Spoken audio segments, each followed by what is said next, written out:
That sounds like an E46 M3. That sounds exactly like an E46 M3. I just watched the roller audio of that.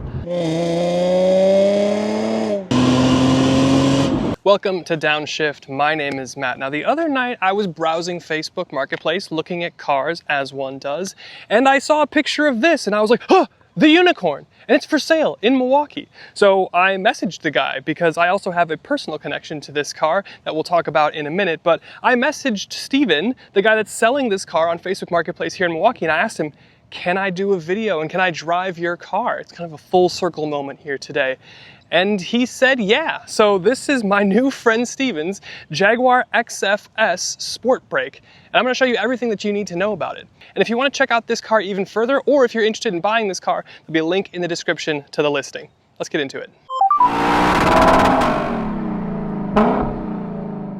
All right, from the top, a little bit of housekeeping. This is a 2018 Jaguar XF Sportbrake S. All of the sport brakes were the S here for the US. But at the beginning of the video, I said that I have a personal tie to this car. So let's talk about the cultural significance, or at least the Downshift lore significance to this thing.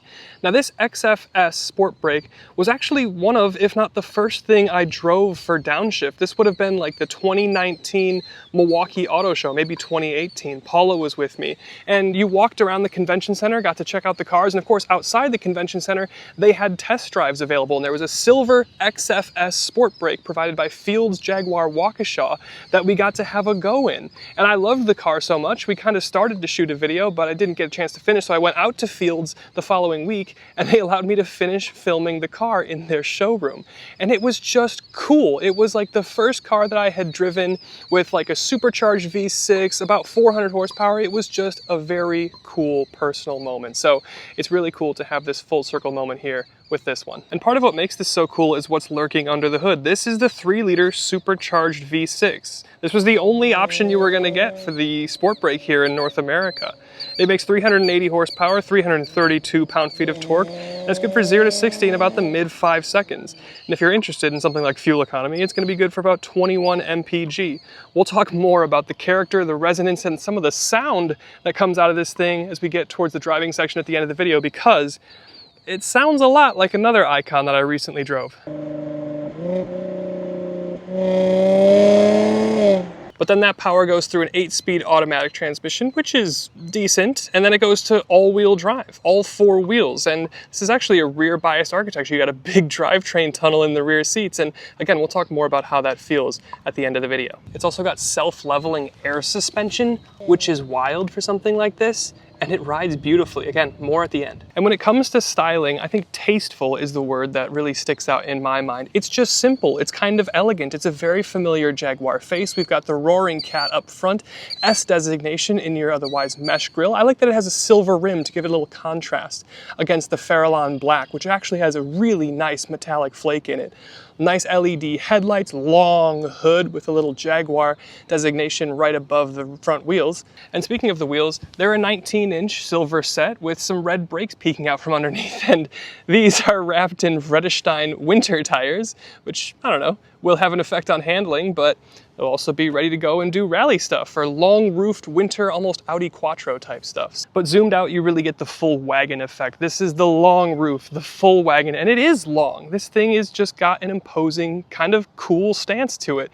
Chrome treatments for your windows, which again gives it a little pop and contrast. And then around back, you've got a rear wiper, you've got a Jaguar badge, a silver bar across your taillights, XF Sportbrake all-wheel drive on the other side, and dual exhaust. And ultimately, I just think it kind of looks great. What do you think looks better, this, Audi RS6, or Mercedes E63 AMG from the era? Again, think 2018. And I like this little attention to detail. On the license plate, you've got Jaguar little toppers over your screws.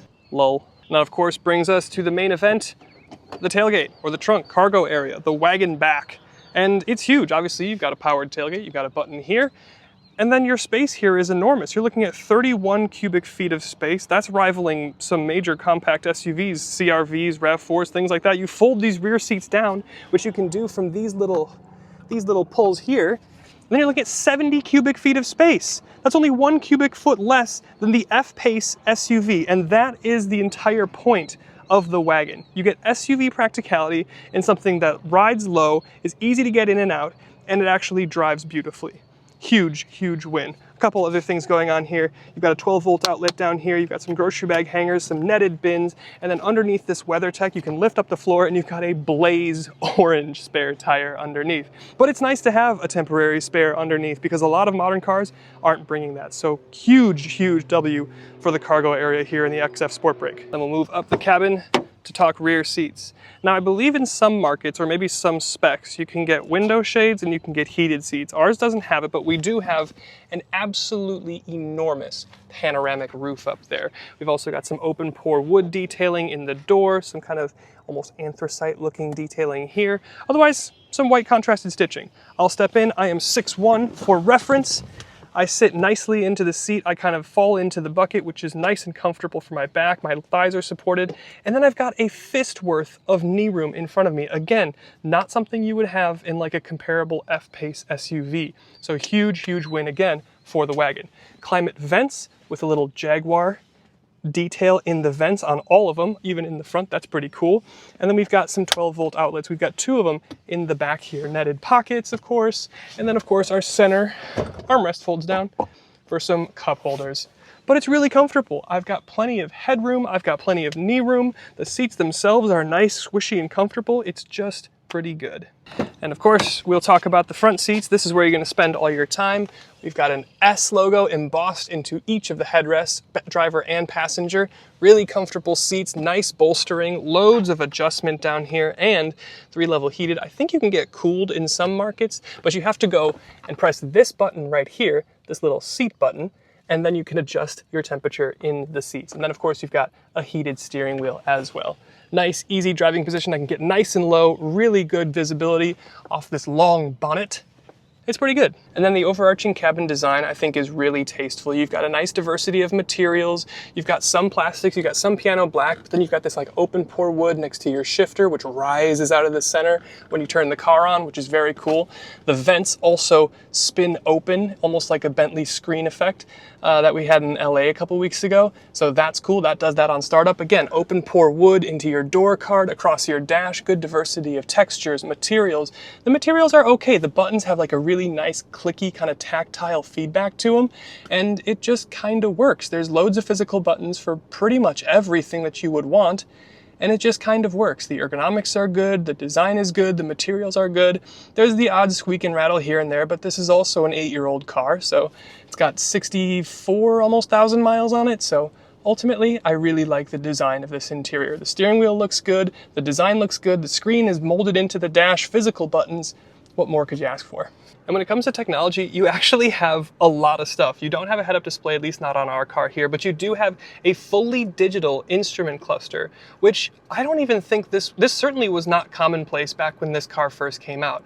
It was around 2019, 2020 when Audi started debuting their virtual cockpit. Jaguar had a fully digital 10-inch instrument cluster. That is pretty cool. You've also got stuff like lane keep or passive lane keep assist, some adaptive cruise stuff and that sort of thing. But over here into your center screen, there's actually a lot going on. You can hold anywhere to customize the home screen. And then of course, it's actually pretty responsive. I mean, this is like modern infotainment responsiveness. And it's pretty good.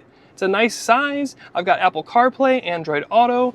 I've got a reverse camera, but no 360, but the reverse resolution is better than the Durango 392 that we're also in this week, so that's really pretty cool. Go back to the home screen. What else do we have in here? We've got a web browser if you've got that enabled. One of my favorite little Easter eggs is the eco data. We've seen this on all the other Range Rovers and stuff that we've tested recently. You can go into your energy impact. I just turned the car on, so there's not a lot going on, but it'll show you exactly what's going on in the car that's affecting your fuel economy. So if you want to improve your fuel economy, it'll say like turn off the AC. You can go into here, driving style, practicality. I mean, all this stuff. Remove external roof racks so you reduce drag on the car. Just kind of funny, but pretty cool. Seats, again, you can go into this or you can press this button. That'll bring up this screen and then you adjust your heated and cooled seat if you have that spec'd. Then your final screen, ASI suite. This is your all surface information. Low friction launch. Again, we kind of address that with this button here. Go to back. And then if we go into dynamic mode. Then we can go to our dynamic eye screen, and then we can adjust all sorts of stuff. Again, this is kind of ahead of its time. You can set your custom setup for your engine response, your transmission, your steering feel, your suspension. You've got a lap timer in. This is crazy, a lap timer, a G meter. This looks like, oh yeah, this is telemetry, brake input, throttle input. This is really robust stuff, actually. This is pretty cool. From there, you've got a setting menu, which takes an age to pop up. You've got a navigation system. If you need to locate nearest petrol stations, mate, you can do that right there in your infotainment. Then you've got your phone settings for your telly, media settings, seat controls, reverse, and then all that sort of stuff. So actually a shocking amount of technology in this thing. Now, I guess we'll kind of talk about price, and this is always a weird one to talk about with these not new cars, but brand new, this car was like $70,000, and now today they're kind of trading hands for around $30,000, up to 40, depending on mileage and condition and that sort of thing. Again, we'll have a link to Steve's listing for this down in the description, but I think you're getting a lot of car for even anywhere around that sort of money. So with that, let's cover a couple odds and ends before we go for a drive. And we already talked about this a little bit, but when you go to turn the car on, this is gonna rise up. That's very dramatic. And then your vents are going to flip open. You're gonna take their time about it, which could be a little bit annoying on a 90-degree day, but the AC blows cold, and I love a little theatricism here. Maybe not the most efficient use of space, but definitely worth it to have this cool shifter. Also, when you go into sport driving mode, or sport transmission mode, you gotta kind of push it in a little bit, just so you know. And your transmission tunnel kind of protrudes a little bit into your pedal box, so you won't get your heel directly under the gas pedal, but you can get it a little bit off to this. It's pretty close. It's not too uncomfortable at all. And this is always really difficult to show on camera, but this is a heated windshield button. If you look really closely, you can see these little strands, these kind of squiggly strands in the windshield. We've talked about this on a bunch of Range Rovers. The actual windshield is heated. It also will blow air up and that sort of thing to melt ice that's on the window, but the actual windshield itself is heated, which means if you're late for work, this is going to defrost and de-ice so much faster than anything else. And you're not gonna put boiling water and shatter your windshield on it when you have something like this. Now, I don't know how much it costs to replace a windshield like this, but this is a really cool and practical touch, especially here in Wisconsin. We don't usually start behind the wheel like this, but I want you to hear this.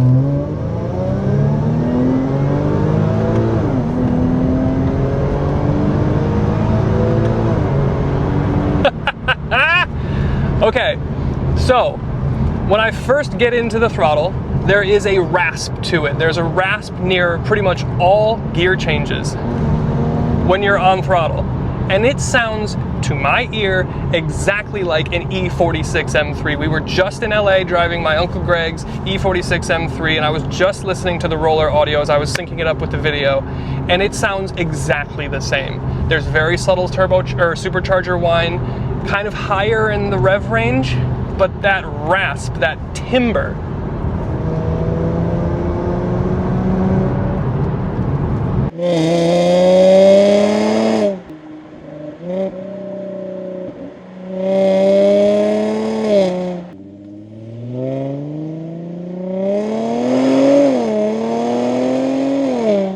that is E46 M3. I don't know. I did not know this. Nobody told me about this. This is a fun little surprise. There's also just immediacy from throttle response. This thing has pretty good power.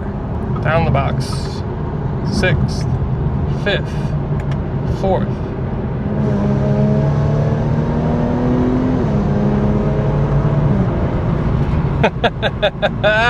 What a sound. Really progressive pedal, not a huge amount of bite at the top of the pedal. You gotta go into it, but that means everything is smooth. Everything about the driving input is pretty smooth. All right, listen for the rasp when I get on throttle and then when I go for the gear change. That one didn't do it as much. It seems like it goes away higher in the rev range.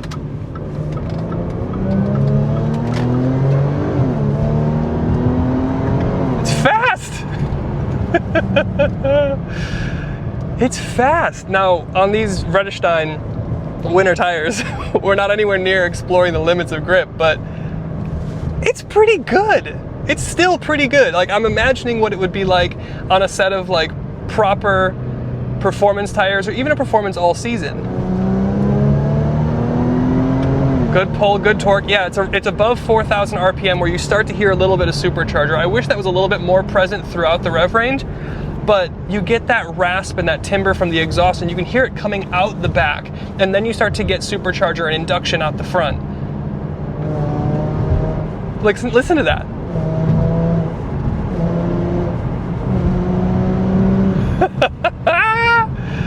Okay, I'm gonna settle it down for a second, because another thing that I've really noticed behind the wheel here, and I haven't spent a huge amount of time behind the wheel, but the thing that I noticed actually really pretty quickly is it rides beautifully. There's not a lot of feeling from the steering, and the handling is pretty good, but it's actually the ride. It is really, really smooth, really comfortable. I'm actually like kind of blown away that something with these sporting pretensions can ride as well as this. It's really good. Okay, so I think kind of final thoughts is I came into today being kind of like expecting this to be kind of like a nostalgia play. This is one of the first experiences I had for the channel, and it was cool, and there was a local guy. It was cool to meet somebody local with exquisite taste in something like an XF Sportbrake S. And I kind of expected to drive the car and it'd be like, yeah, okay, like we were just out in LA driving some like really high power cars, Blackwings, Lambos, Bentleys, E46, something like, so I kind of expected to get into this and be like, yeah, it's fine. It's actually pretty good. I actually like this a lot more than I was expecting. I really do. I think it looks the business. Huge, huge trunk, great back seat, even for 6-footers plus. The driving experience is great. I think on proper tires, this thing would be just beautiful to drive. The ride is awesome. There's no warning lights on right now, anyway. And it's just nice to drive. When you want it to just calm down, you switch out of dynamic mode, you switch out of sport transmission mode, and it is just like a nice, easy thing to drive. It's supercharged V6, so it's nice, easy pull. It's predictable. It's easy to maneuver. It does have a fairly long wheelbase. The turning radius isn't ideal, but it's fine. I like this a lot more than I was expecting. And for under 30 grand, or however much he's selling it, for like around 30 grand, this is a cool car. This is a lot of car. You're going to turn heads. People are going to look at you and be like, that guy's got some wheel knowledge. He knows what's going on. That guy's pretty cool. All right. And I think that's a good time to maybe wrap out with a little launch skis.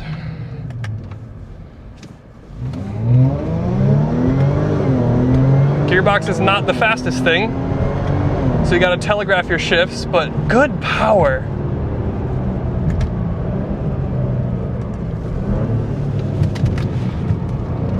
Put some weight over the front. Traction control intervening, should have turned that off.